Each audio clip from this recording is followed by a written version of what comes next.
வணக்கம். டே முட்டாள் அப்படின்னு சொல்லி நம்மளை பார்த்து யாராவது சொன்னா நம்மளுக்கு எவ்வளோ கோவம் வருது. ஏய், நான் எவ்வளோ படிச்சிருக்கேன் தெரியுமா, என் மார்க் என்ன தெரியுமா, அப்படிலாம் அவங்க பார்த்து நம்ம கேட்குறோம். நம்ம எப்பவுமே அறிவாளியாக இருக்க தான் ஆசைப்படுறோம். ஆனால் நம்ம முட்டாளாக கூட இல்லை, ரொம்ப அடிமுட்டாளாக இருக்கும். எப்படி? முட்டாள் யாரு?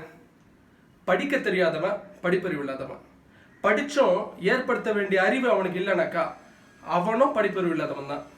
இப்போ இவங்க ரெண்டு பேர் மனசில் ஒரு எண்ணம் வருது, அது சரியா தப்பா அப்படின்னு பகுத்துணர தெரியாம ஒரு தவறான முடிவை அவங்க எடுத்தா அவங்க முட்டாள்.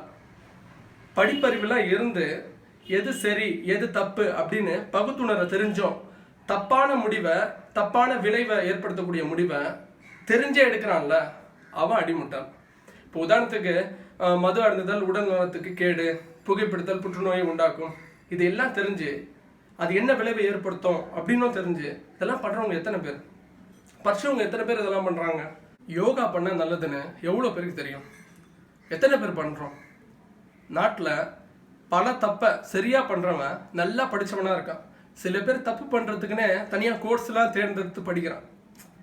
இந்த அடிமுட்டாள்தனம் இந்த உலகத்துக்கும் மக்களுக்கும் 10 பைசா பிரயோஜனப்படாது. இந்த அடிமுட்டாள்தனம் மன்னிக்கவே முடியாதது. முட்டாளுன்னு சொன்னாலே கோவப்படக்கூடிய நாம, அறிவாளியாவே இருக்கணும் அப்படின்னு ஆசைப்படக்கூடிய நாம அடிமுட்டாளா வாழலாமா? அதனால இந்த அடிமுட்டாள்தனத்தை இன்னையோட இறக்கட்டும். நன்றி.